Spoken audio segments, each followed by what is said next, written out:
Dark. I know for some of you who are my regular followers, you guys are wondering, like, that don't sound like Saved in the City. Saved in the City has not gone anywhere. It's actually Believers After Dark is a show that is going to be airing on the new Saved in the City TV. Yes, y'all, we're growing and expanding, and so even with underneath that umbrella, or I guess, yeah, within that umbrella is also the Saved in the City Christian Network. So what I'm trying to do is bring you guys all different kinds of shows that will entertain you, that will make you think a little bit more, and even challenge some of your beliefs in your current lifestyle, and just your current walks. And so Believers After Dark, I'm gonna keep it real with y'all. It's going to be a little controversial. It's going to be real, raw, uncut, but it is absolutely necessary. So we're going to be talking about hard topics like your sexuality as a Christian. We're going to be talking about your faith and your beliefs. You know, what if you were born in a family that was Christian, but now you want to be Muslim? What does that look like for you? So we're going to be talking about all kinds of things, everything, and I used to say this on the Saved in the City show, everything from church culture to world culture and everything in between. So I'm so excited that you guys could join me today. So make sure that you stay connected at www.savedandthecityinternational.com. Again, that's www.savedandthecityintl.com. Special shout out to my sponsors, Nemo's Gourmet Delights, Enterprise Now, and Neo Soul Productions. I'm so excited to be able to be connected with some amazing folks doing some amazing things right here in the city of Milwaukee. And so today, let's just get right into the show. Today we're going to be talking about all kinds of things, but the show's theme topic is I'm not gay no more. Yeah.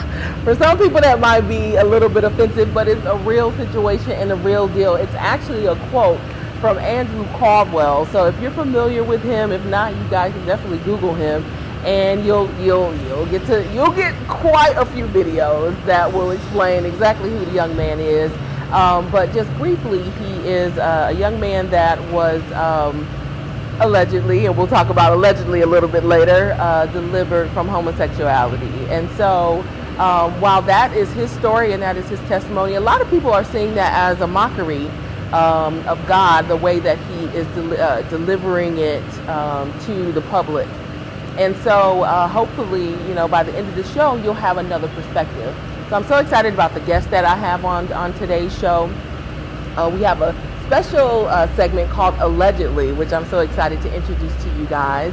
And that's our hot topic segment. We'll be talking about all kinds of different issues and topics and things. Some things controversial, some things funny, but definitely everything falling under the auspice of allegedly, because we're nobody trying to get sued up in here. Again, these are just our opinions, our thoughts, and you have a right to have your own opinions and thoughts. And if there's anything that you see on Believers After Dark, be it today or any show in the future, feel free to reach out to us. I'd love for anyone that has an opinion to have a seat at the table. So we're not afraid to talk about the topics that sometimes people skirt around in the church and sometimes in the community, because at the end of it all, we want to get to the core issues and provide solutions for our kingdom issues and concerns. All right, so I'm not gonna jib jab and jib talk anymore. What is jib talk? I don't know. I just made it up. But I'm not going to do it anymore. You guys stay tuned, stay connected, and we'll be right back with Allegedly after this.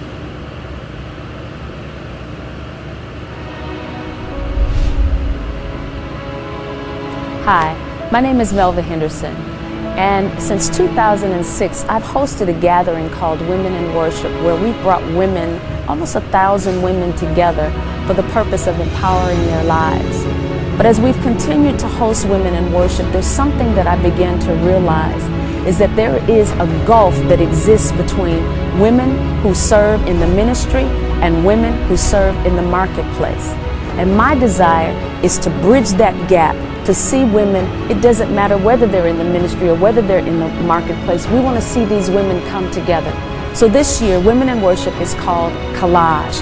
And our desire and our goal is to empower women, whether you're in the marketplace or in the ministry, because women in the marketplace need to understand that that is their ministry. You know, it's time for us to begin to add value to one another, whether you're in the ministry or in the marketplace. And through Collage, our desire is to help you accomplish that. I want you to join me May the 24th and 25th at the Helen Zalazo Center, 2419 East Kenwood Boulevard, right here in Milwaukee. I'm bringing together some of the most powerful women in our city, women that are doing some amazing things in both the marketplace and the ministry. I want you to understand that it doesn't have to be this or that. God has made us so powerful that it can and it will be both. I want to see you there. You can register today at melvahenderson.org. We'll see you at Women in Worship Collage 2019.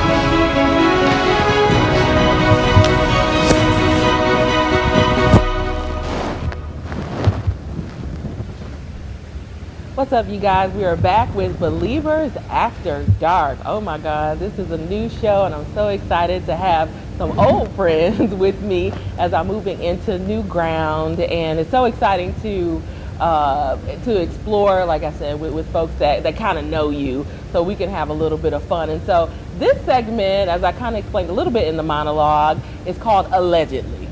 And so that's just going to cover me all through the entire conversation, because again, just so you guys know, the takeaway is that these are our opinions, these are our thoughts. None of this is actually, you know, some of it may be fact, but again, it's our opinion and our thoughts. And so on Allegedly today, my special guests are Sam Coleman and Pastor Radonte Ashford. How y'all feeling on today? Great, getting that mic then, if you feel it, because I want them to know how wonderful you're feeling. I'm Radonte Ashford, by the way. Yes, they're like, so who's who? Right. And Sam, I am. So, oh my goodness. So let's just jump right in. So you guys heard me a little bit earlier talking about Andrew Caldwell, and you know, I don't want him to be the main focus, but he is on today, probably because I watch him every night. Unfortunately, he is my guilty pleasure. But you know what I was thinking was so interesting about Andrew, I had to kind of give the brother props because he's been consistent. He's been riding on this particular wave for at least 3-4 years. And just for those of you who may not know who Andrew Caldwell is, let me just give a little bit of a backstory, and then you guys kind of jump in and let me know what your thoughts are. But Andrew Caldwell, who is still relevant, surprisingly, after 3 or 4 years, he was at a Kojic convention back in the day, and he was called up to the altar for prayer. And during that time, they asked him what he needed prayer for, and he said that he wanted to be delivered. And then he went on to say more. And then they said, you know, from what? And he said from homosexuality. And so for many people, if you were to say you can be delivered from homosexuality, or if that's a thing, most people don't believe that that is the case, that you're either born gay or it is what it is, and we have to accept it. And I'm not necessarily here, and I don't think any of us are here today necessarily to say what is and what isn't in that regard. But Andrew openly said that after that day, he was completely delivered from homosexuality, and since then has been riding that wave, as Pastor Radonte said. Recently, I don't know if you guys know, he was at the Social Media Awards at Tyler Perry's house. So this was like about a couple weeks ago. So he's very, very relevant. And I guess as being in the church, how do you feel that kind of plays on the idea of deliverance as a whole? You know, most people are saying that the church is a circus these days, or that's how they view it. Well, I definitely don't feel that. I don't feel like the church is a circus. I mean, but I will say this in regards to, and I'll call him Brother Caldwell, because I don't know him, and I don't have no disrespect for him. I am not gay, so I don't want to be the authority on whatever that is. But for me, it's just not entertainment for me. And the thing that is, I think he has been riding a wave because he has been present. And I think that most of his audience, believe it or not, are people that they would say in the church, are most of the people. I don't want to shoot this back your way, but there are people that do have that are using him as their guilty pleasure. Because no, it's real. There's certain things that I see.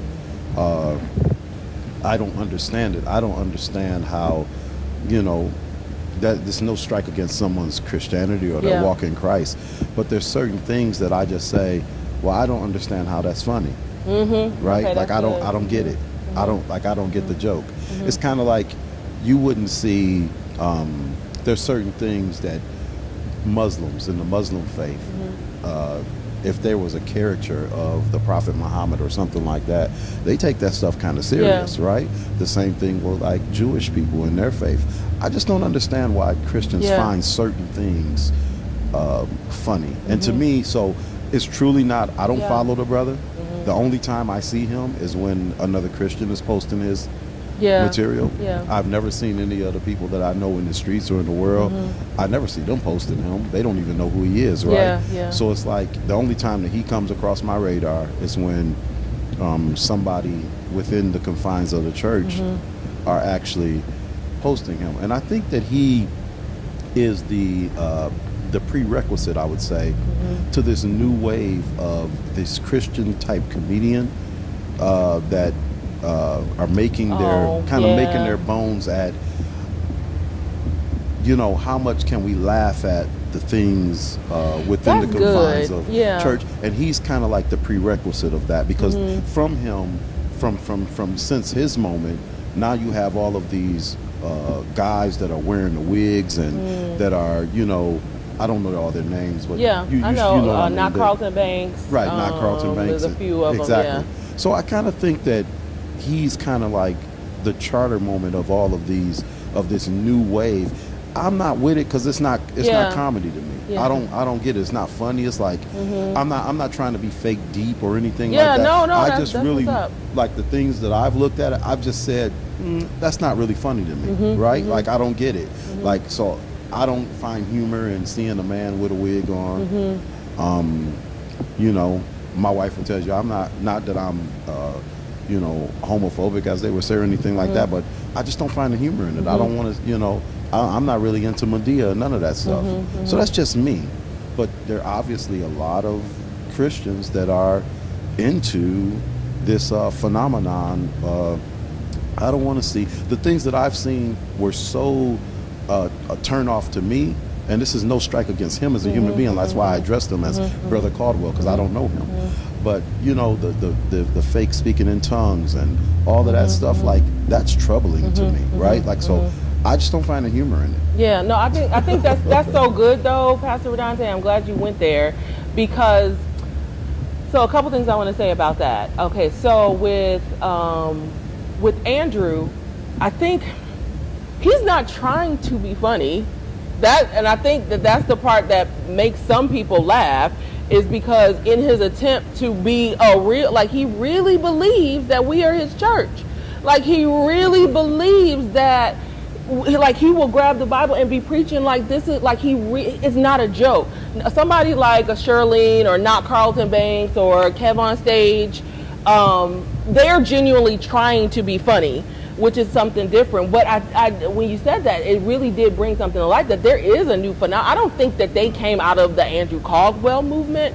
I think that there is something else that's been going on, but I think that it is something that we gotta start paying a little bit more attention to. I think it's that need. I'm sorry. No, go ahead. No, I like the over talking. When I said came out of that phenomenon, I was more meaning that there's this need to be entertained in that way. Yeah. And so, like you said, if he really believes that, if, I don't know what he believes, but if he does kind of approach things and say, okay, this is my church, you guys are like, he's approaching that thing seriously. So my thing is, I'm saying, if you as a believer are looking at him as a joke or a comedian or even as a at what point do you say, I'm not going to allow him to keep putting oil on me? Whoa! Right? Like, in my pearl. He's being Lost serious. My pearl. Come on with the pearl. He's being serious, but you're looking at him as a joke. So how many times do you keep walking up in the altar line with your hands up saying, come on, Andrew, anoint me with your oil, or whatever, like even that. Like, at some point, at what point do you turn off and say, you know what, Sam, if you don't get in on this, I'm kind of like, sir, You ain't got no feelings, no thoughts. Well, I mean, on the break we talked about. I was saying I really don't have an opinion about it, but I think the larger piece that I'm thinking about is that there are certain elements or representations of the church that has become a mockery, and so I'm thinking about it from that perspective where church in general of 2018, 19, 20, where we're going, there appears to be like a lot of comedy that comes out of it, and it makes a mockery out of, I think, what should be a sacred place. And it's okay to laugh. I think it's okay to have humor in church, but I think the way that it's presented through social media, it has taken, I think, the seriousness out of spirituality and out of having a relationship with God, and it has become a mockery and it has become a source of entertainment. And I think this Carlton. What's his name? He was like, which one is this? Andrew Caldwell. Andrew Caldwell, and others. I think. And others, right. It's not just about Andrew. I think there's a new energy around finding the humor and defaming, I think, the sacred, what's sacred about God's place. You know what I'm also seeing, though, now that you said that, and not just, I mean, the church is one thing, because there's a couple things that come up, because it made me think about that church hurt trend that was going on, and everybody was jumping on that, like, ooh, you stepped on my toe, hashtag church hurt, making light of it, but people are really having some serious issues. But just in general, we do live in the social media age where R. Kelly, if we move in that direction, Saturday Night Live just did a hilarious, might I say, parody of the R. Kelly situation with him and Gail. But the thing is, like, I was laughing, but a part of me, and maybe that's it is the Holy Spirit, it's that conviction, like, but this man is really hurting. Like, he really has some, not saying that the women, they have their issues too, but he has some mental issues and some things going on. Now we're pulling up the dead bones of Michael Jackson. You know, everybody has something to say about it, and it's funny. Like, I found out, was it about, I think it was, I found out about Joe Jackson's death through a meme that somebody had put up that said Michael Jackson was running through, it was funny, like something, now Michael Jackson he was upset or something about Joe Jackson being in heaven or like that. It was like super silly, and I was like, this is how I found out that this man is dead. So I guess as Christians and as believers, like, where are we with that? Like, how do we not come off so extra deep, you know, can't laugh at nothing, you know? But can I have humor and so on and so forth without being entertained by the constant train wreck? Like, am I called to really watch, you know, like, find humor in the constant train wreck? Like, you know, you bring up R. Kelly, and I don't want to discuss R. Kelly, but you know, first off, you know, we can't bring up his name without even, you know, acknowledging the people that were truly hurt in that situation, right? There were real people that were really truly hurt by this situation. Families, you know, we seen things of that nature. But I also didn't find any entertainment in watching the Saturday Night Live or the Saturday Night Live piece, because this mattered. Because I had a thought in my head that right now we're doing what I call March Gladness, right? 7 days of gladness. I love it. So we kind of just turning away from the negativity on purpose. And for this reason, because I had a thought when I saw the interview, and it affirmed everything that we already knew, even in more detail about the vileness of this guy's character. But here's the thing. I had an idea. I said, a thought that came to me. What if this guy commit suicide in front of the world? That's what I was, and that's what convicted me. I literally had a vision about that, like not that I was a vision, like I wanted to come to pass. No, I had this ideal in my head. What if this guy jumps up on the ledge of a building with the cameras blaring and everything? Like, will we really be drawn to that? And how much of that will we participate in? So that part, as they say, that part, right? Yeah. Like, it's that part that should make you say it should be something within the fiber of every believer that should say, you know what, this is my chance to come from amongst them, right? Like let me dial out of this, and I just like I said, so I just take it from that standpoint because, you know, whatever's going to happen with R. Kelly is going to happen with him, whether he's going to jail or whatever. But do I want to participate in this man killing himself? Wow. Right? Wow. It's no more than I would want to participate in him harming these other people. So that's why I decided, hey, you know what? I will turn the music off. I don't want to participate in this guy being hurtful to other women and children and so on and so forth. But I also don't want to participate in him hurting himself. And I think that you know what, I'm so with that, where I feel like it almost makes it seem as though, especially on social media, that you have to take sides. You know, especially and I think that there's victims on both ends, and I know R. Kelly is super allegedly, in my opinion, playing the victim, but I think he was a victim at some point in his life, you know, and if you never heal from that, and there's arrested development and all these different types of things, and you've never gotten any healing from that, I mean, this is, and it's like we hail people, then we nail people. You know, it's you know, we love them, and then when society says no, we hate them, then everybody, because right now people are on the bandwagon hating Oprah for, I forget what it is. The Michael Jackson interview. Oh, is that what it was? Yeah. So I don't. Oh, so she recently aired one. I don't know about it. I guess tell us. There was a platform that Oprah made available for alleged victims of Michael Jackson to come forth and share their story. Yeah. So I think people are saying that she that's what has betrayed the Jackson family. That's what they're saying. Yeah. Okay, and that's what I'm saying. It's like you can't have an opinion without, you know, here comes the mob after you, you know, and this is her thought, and that's what she does. She allows people, she creates a platform and a space for people to be able to share their truth, and we take it or leave it the you know, the way that we decide that we want to do it. So I guess again, kind of, you know, focusing back on being believers. And I think you said it best. You know, sometimes it's not about doing this big, long, drawn out, okay, I'm not with R. Kelly or I'm not with Mike. You know, just turn the music off. You know, and I think so with me, with Andrew, now that I feel slightly convicted for what? I'll be watching him tonight. I have him on cue so when he goes live. But I don't share his stuff. I try my best not to share his stuff because I do feel like I'm perpetuating it. But at the same time, you know, a part of me does feel like, man, it feels like a cry for help. I mean, there are moments in his lives where, you know, he's genuinely like crying.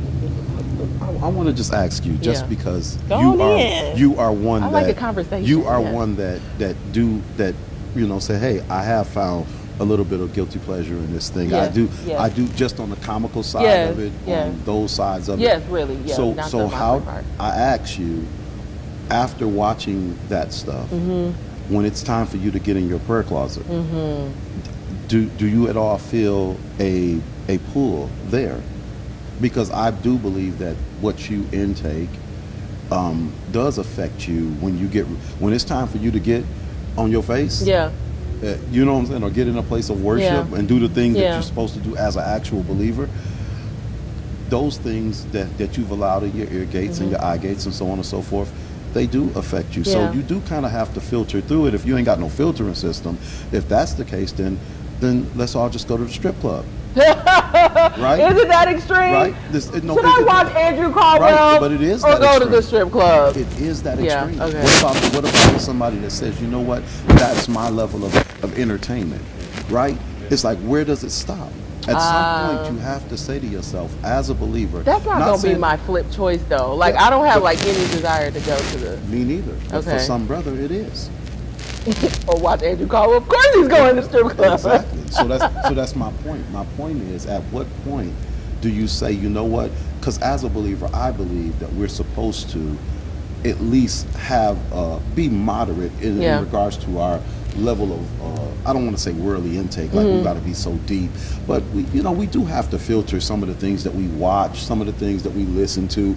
You know, I like trap music. I'm gonna be honest with you. I like trap, but I'm gonna tell you how I resolved it, because I realized it was the beat that I liked. It was not so much as the music and the lyrics that I liked. I realized that I liked the beat. So guess what I do? I get the beat and I play the beat without the lyrics. Okay, got you. I ride in my car and I'll be busting my own flows over trap beats, right? So my point is, I get it, but my point is, you do have to be willing. Sam quiet, but he's like, and so do I. Yeah. I like that.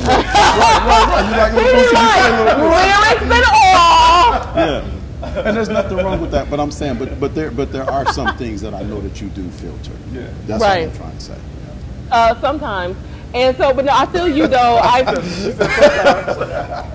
I feel you though, because like lately, so I think something. So it hasn't affected my prayer life so much, but it does affect my just kind of daily. Like it'll be in my mind. You know what I mean? It's just in my mind. When I go into prayer, I'm in prayer. And that there's a covering and a filter that happens. But when I'm exposed, sometimes that's what's playing in my mind. And sometimes I find myself repeating what he says because it's funny. But you said something that really stuck with me. Like I think you said something like, how long am I gonna let this oil on? What did you say?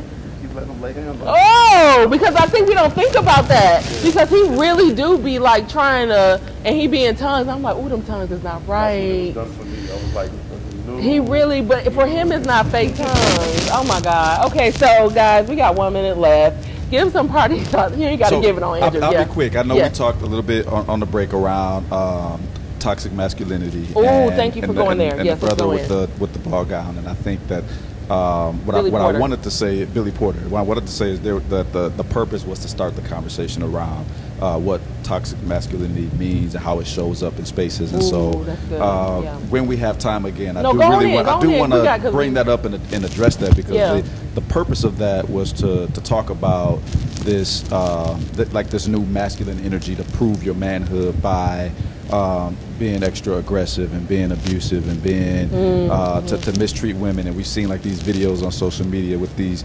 brothers with the dog leashes around women, and just I've seen something with Chloe with you saw that with leashes around some girls' necks. Just terrible. That confused me. And so the intent was to start the conversation around opposing this form of masculinity that is toxic and is abusive and it is unhealthy. And so that's where it was coming from what I understood. I understood that it was to create the conversation. That Billy Porter in a tuxedo that's what dress? I understood. Yeah, it was to confront toxic masculinity. Oh wow! Unless y'all understood something different than what I did. I didn't research it to know it more. So just in case, because we kind of jumped in on the as though we would have a full conversation. From some of y'all may not know. I don't know who you are who don't know, but just really quickly as we're wrapping up. So Billy Porter had folks jaw dropping at the Oscars. We're a little, this is now I don't know, almost a month ago now, maybe a few weeks ago, and he had on what was like a tuxedo gown. So tuxedo on the top, and at the bottom he was, just flowed out, full gown. It was a nice gown. I think, but I think. But you know what? Like that's interesting because a lot of people was like he was like. I thought it was. I mean, I wouldn't wear it, but I thought it was nice. It was. It created the type of buzz I think that he was hoping to create, and there was an intent behind it, and I think. The intent was accomplished because we created a conversation. To silence the aggression. But in silencing the aggression, are we feminizing the African American male? Like that's a conversation that a lot of people are they're not necessarily having. But the question is, what does that mean? Feminizing the African American male. What does that mean? Go ahead. Explain that very, very quickly. Yeah. Feminizing African American men is literally a true and a real thing. There are young men that are literally from the way that they are viewed and the way that they have to handle themselves. That there is nothing. First off, let me just say. I want to make sure I can go reported because there was nothing fashion forward about that, right? Dennis very Rodman, fashion forward. It was definitely not fashion forward, and I'm gonna tell you why. Because Dennis Rodman and everybody else in Hollywood has been doing that, right? They've been doing that piece. If you really want to impress me, if you really wanted to impress me, I actually wasn't impressed. You want to impress me? Go to the Oscars just as a regular dude.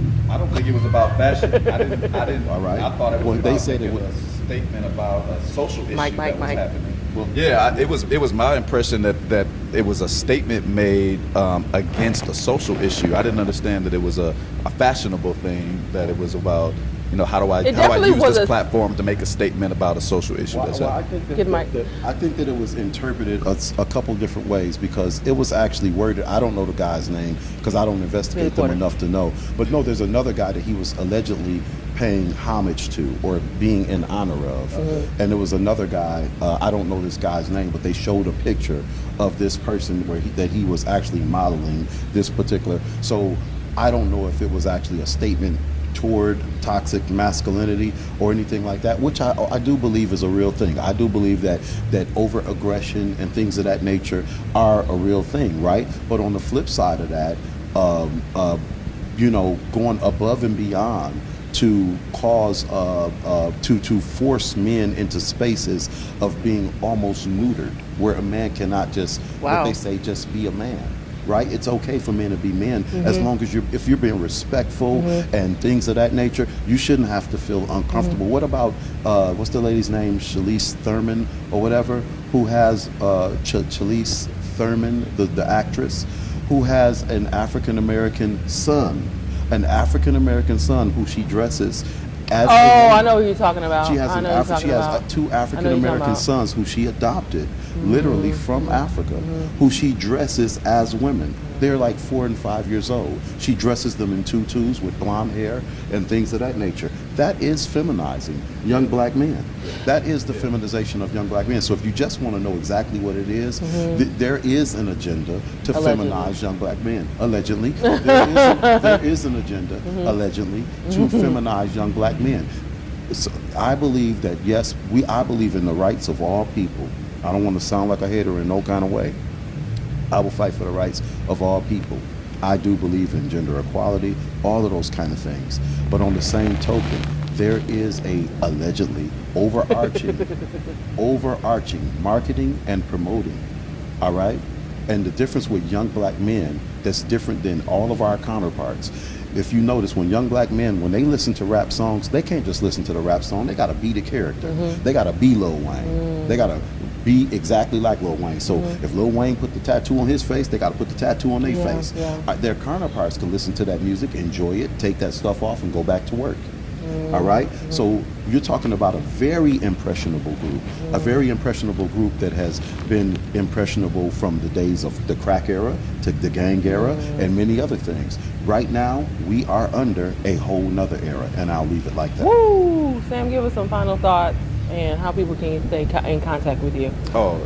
So I talk about a lot of these issues through my Facebook and through my Instagram. My Instagram is agent_Coleman. Facebook is Sam Coleman.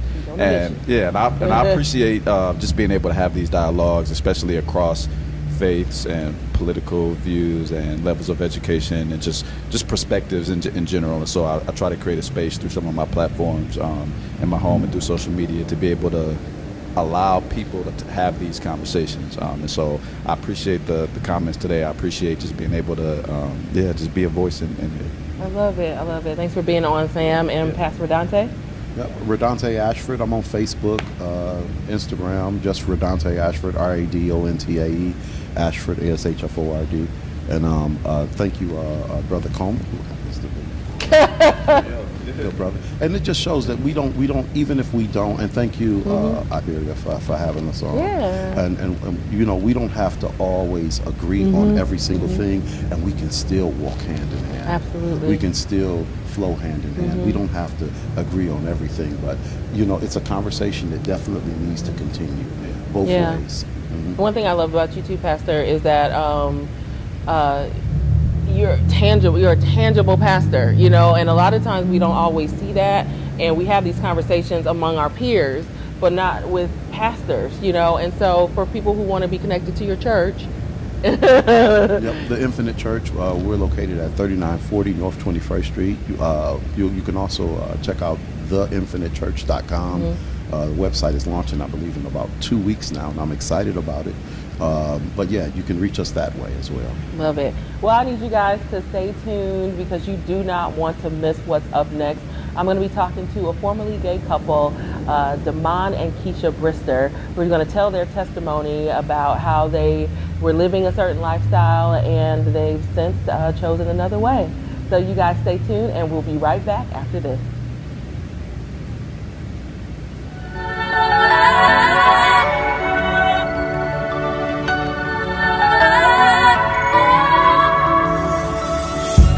it's okay to cry. Humble yourself, put aside your pride. I gave you those tears in your eyes. If you put down your guards, I will fight. I'll feel your agony, I'll feel your pain. Step into my presence and don't be ashamed. I'll fight your battles, I'll fight this battle.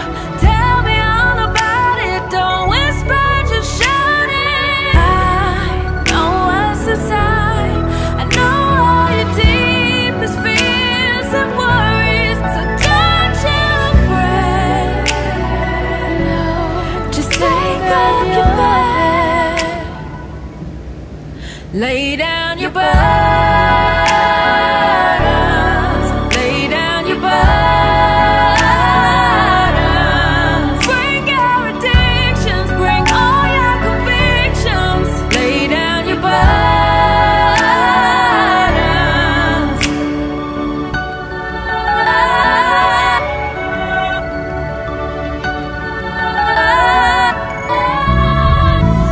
Come unto me, all ye that labor.